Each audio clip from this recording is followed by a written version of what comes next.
But what about, do you really mean that? What about someone like an accountant, or nothing against accountants or automobile mechanics, but what about the tuna fisherman? Does anything that you say in your book, would anything in your book speak to someone like that? I don't think, Real world people. I think this book speaks to every person that's breathing air on the planet. This book should be in 72 different languages because it goes way beyond American culture. It's about us being born into the world in order to keep creating this universe. I think the universe is created, God created it to a certain extent. Now we're here. He or she peopled it with us, and we get to keep creating it. Yeah. We get to keep adding to it. And so whether or not I'm creating a poem or just creating, a wonderful family environment, or creating a quilt, or creating the perfect chicken gumbo, it's all relative. The fact is, yes, I'm here to create, and whatever I create has its own life. There's nobody here that can put something out into the world in the same way that I do. There's nobody else that can express what's happened to me in the same way that I do. And the same is true for you, and the same is true for the tuna fisherman. He goes out there in the ocean, he has his experience, and he comes back, and he's going to translate that experience into something. It might be a tender conversation with his 8-year-old daughter. It might be he goes into a solitary room and writes in his journal about the lashing waves and how his hands feel as he reels it in or whatever. It might be that it comes out in his lovemaking, or it might be that it comes out in some other form. It's like everybody is going to express what their life feels like. Every one of us expresses that, and some of us express it in anger and rage and fury. But that's how we're creating. That's how we're expressing the inner world that we experience. So my book is just encouraging people to really come at it with this concept, to really be accountable for our lives in such a way that what we have to express about our lives is not angry and not like we're victims, but that we experience our lives as something that we ourselves are designing.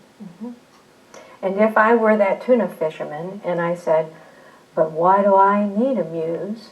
I'm not going to be a famous artist, so why bother? It's not that any of us need a muse, any more than any of us need a priest or a minister or any intermediary.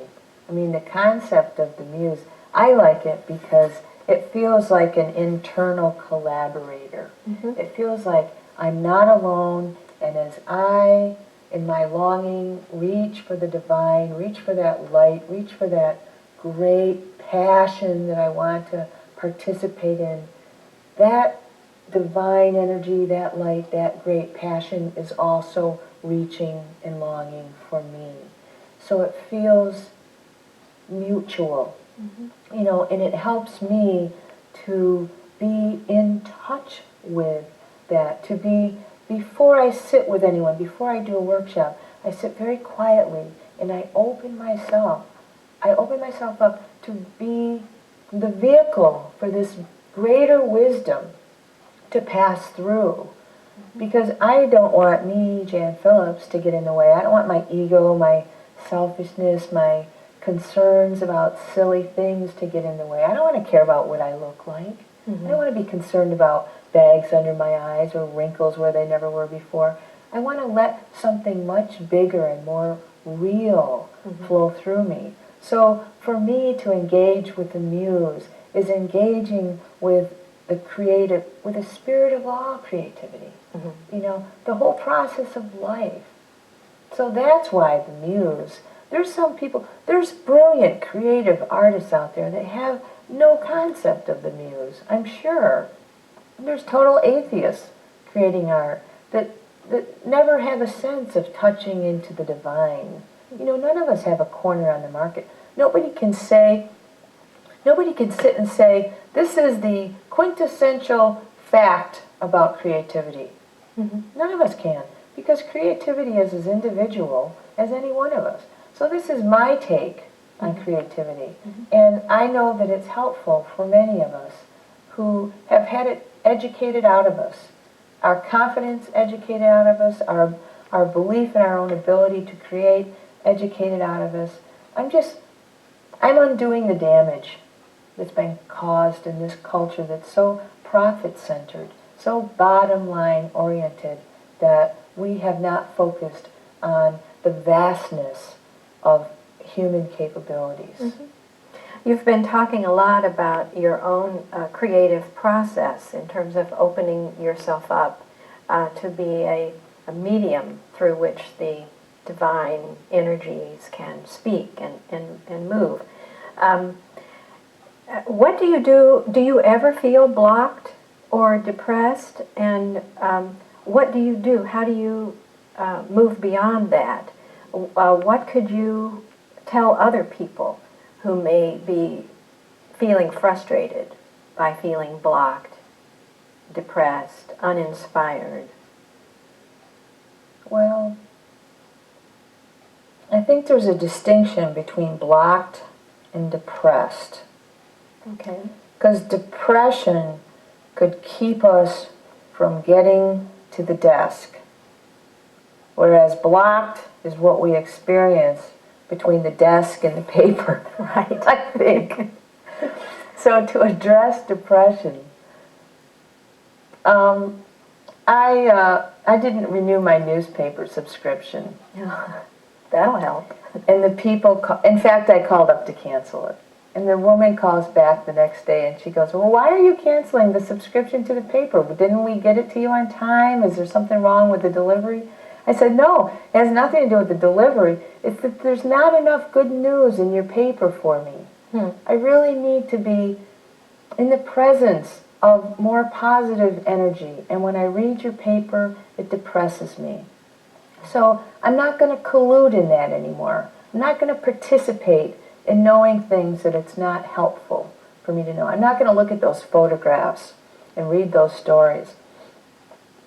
And so I am very careful in my environment to put myself in places that nourish and feed me and try not. I mean, I can't help when I'm in the grocery aisle and I see some mother screaming at her child. I can't. It's an affront to me. It makes me just so sad that that's what it's come to. And so I can't avoid all sources of depression and sadness, but I do my best to not have in my path things I know that are going to discourage me. I don't watch sitcoms on television. I mean, I watch ER and some of those 10 o'clock shows, but I don't watch those namby-pamby sitcoms that are all focusing on relationships going nowhere and a lot of, sexual innuendos and a lot of just making nothing of our human relationships, making light of our lives and our contributions to each other. And I mean, I love comedy, but I'm not going to spend my time on things that don't contribute to me, that don't really add to what it is I'm trying to get out of my life. And so I don't feel too much depression. And when I am blocked in the process of work, I now know that what blocks me is my ego at work. And how I know this is because in the process of writing this book, I would all of a sudden feel stuck. And what got me stuck is my notion of myself as a writer. I was back and forth to the thesaurus in my word processing, trying to find a better word than the word I came up with. Always trying to fix the sentence instead of letting it flow. Because The flow comes from the creative spirit. The flow comes from my toes, from my soul, up through me. And when it's not me, ego, Jan Phillips, it just flows like a mountain spring. But when I get in the way and I try and make it better before it's even had a chance to come out, that's when I get stuck. That's the writer's block. And so I used to ask Annie, the woman with whom I live, I'd go, Annie, who am I writing this for? Because I told her when I started, I'm writing it for the women that took this class, and I'm writing it for myself, because that would help keep it easy for me. I'm not writing for Bill Moyers. I'm not writing for anybody famous. I don't have to be intimidated. I'm writing for me and my friends so we don't forget. I say in here, the real title of this book is Things I Don't Want to Forget by Jan Phillips. So when I get off track, I'd say, Annie, who am I writing to? And she'd say, the musettes. That's what I call the women, the musettes. And once she said that to me, it became very easy. It's like, oh yeah. And then I could get back and things would flow again. Because it was just me saying, don't forget. Remember what we discovered about time, and we remember what we discovered about space, and how important our words are, and how much we need each other's stories. That's what this book is about. Don't forget. So it's the key seems to be staying in relationship. Again, just as your book suggests, coming into a relationship with your creative spirit. A way to get unblocked would be to remember that we are creating in relationship, and for people with whom we are in relationship. It keeps it at a very human level, Yes. so that the fear can diminish. Right. I'm writing a screenplay now, not to win the Academy Award. Of course we hope it does. Sure. But It will. it's because I have a movie, because I see this movie in my mind, and I have this story to tell, and the story has a moral to it. And it's like a lovely way to teach and to inform and to add something wonderful, to add emotions to people's lives, to add images and sound and a whole new way of thinking about something to people's lives through the vehicle of a movie. So that's the whole point. It's what can I contribute in the world? Well, I could contribute a movie, why not? And at the offshoot, when I go to pick up my Academy Award, won't that be nice? Yes, it will. It'll be fun. I want to ask you to spend a little bit of time describing some life experiences that have obviously helped shape you as a person and an artist. I know that at one time you spent some time in a convent. What kind of impact did that experience have on your life as a creative person? I spent... Okay. If you can start over with that question again. Okay. You ready? Okay, whenever you're ready. Jan, I'd like for us to spend a little bit of time talking about some of your life experiences that might have helped shape your creative work. I know that you spent some time in a convent. What kind of impact did that have on your life as a creative person? I went into the convent when I was 18 years old, right out of high school, and it was a mother house where all of the sisters who retired came back to be cared for, and there was a hospital wing for the sick sisters, and as postulants and novices, a great deal of our time was spent being of service to the older sisters and maintaining this huge, massive household. There was like 400 of us that lived in the provincial house, is what it was called. And over the course of those 2 years, the second year was our canonical year, our canonical novitiate year, in which we were exposed to no outside media, no magazines, no newspapers. We stayed right in the mother house. We didn't go outside. And we focused and studied only on theology, art, and music. These were the only elements we had in our lives. Imagine this. Imagine. Talk about follow your bliss. So there was a in prayer and contemplation, a lot of time devoted to prayer and meditation. And to me, I had never been happier in my life because there was this wonderful balance of work, prayer, solitude, and community. And as it ended up, I was dismissed from that community, I think because they were a little frightened by my passionate approach to life. It was in the mid-60s, and I was quite radical, quite revolutionary with my ideas, and had some trouble with obedience because I followed my own conscience and set of the rules. So I only got to stay there for 2 years before they called my mom and said, you can come and pick her up now. But in those 2 years, what I learned in the process of writing this book, and I am so thankful that this occurred to me because there's always been like this kind of hole in my heart because that was always the most beautiful, precious 2 years, and I've tried for the last 30 years to get that back. And what occurred to me while I'm writing this book is that it wasn't necessarily the habit I needed. I went to the community to learn these habits. And the habits were that I need this balance. When I am most happy in my life when I have a balance of community and solitude and prayer and service.